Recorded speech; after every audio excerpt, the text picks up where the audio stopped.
गौरज से तिलक लगाया, भगवान की नजर उतारी गाय माता की पूंछ से।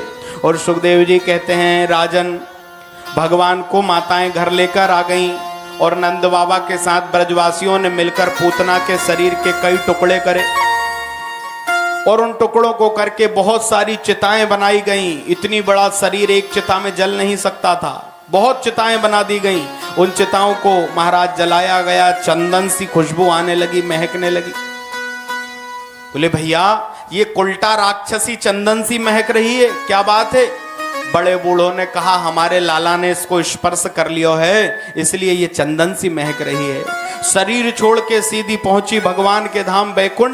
द्वारपालों ने रोक लिया, कहां जा रही है पूतना, तू तो राक्षसी है और तूने बहुत पाप किए हैं, नरक में जाएगी। द्वारपालों से बोली जानते नहीं हो मुझे, रिश्ते में तुम्हारे भगवान की मां लगती हूं। द्वारपाल अंदर गया, प्रभु आपकी नकली माता जी आई हैं। भगवान ने कहा कौन? बोले पूतना।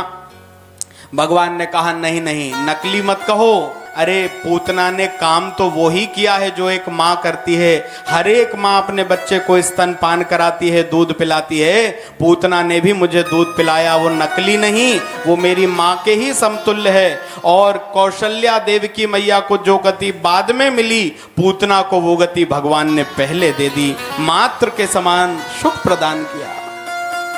और यही श्लोक था जिस पर सुखदेव जी की समाधि खुल गई।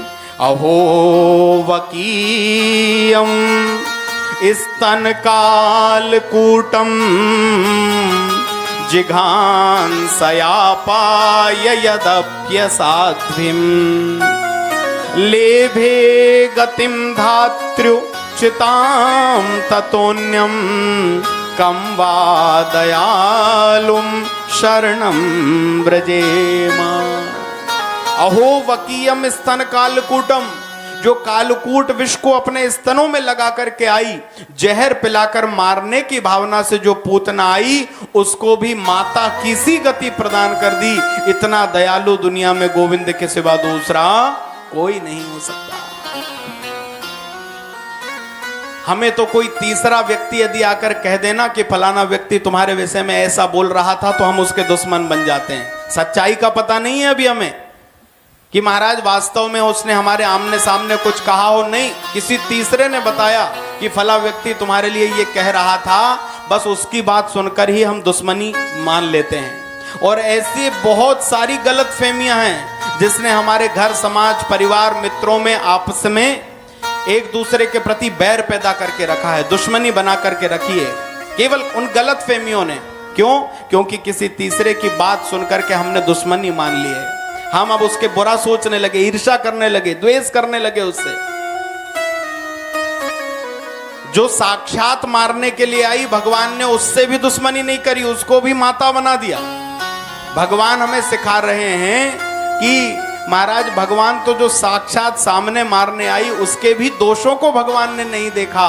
और हम किसी तीसरे व्यक्ति के कहने पर अपने किसी स्नेही स्वजन परिजन से ऐसी दुश्मनी बना लेते हैं कि लोगों के जीवन और पीढ़ियां निकली जा रही हैं, एक दूसरे से, परिवार से दुश्मनी चली आ रही है। यदि मैं समझता हूं कि ऐसे लोग आपस में बैठकर एक बार आमना सामना कर लें, बातें कर लें, तो जिन गलत फहमियों के कारण वो दुश्मनी बनी है, वो उसी समय समाप्त हो जाएगी। महाराज जरूरत है ये।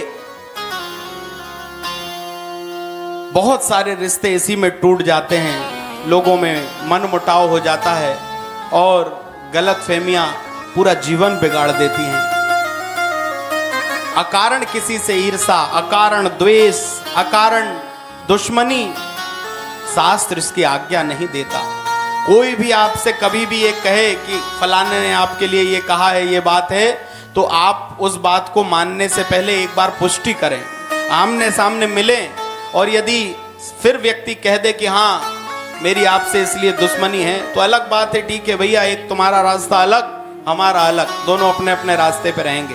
लेकिन किसी की बातों में आकर के, किसी गलत फहमी में आकर के कभी अपने रिश्तों को समाप्त नहीं करना चाहिए। कथा और शास्त्र ये सिखाते हैं हमें।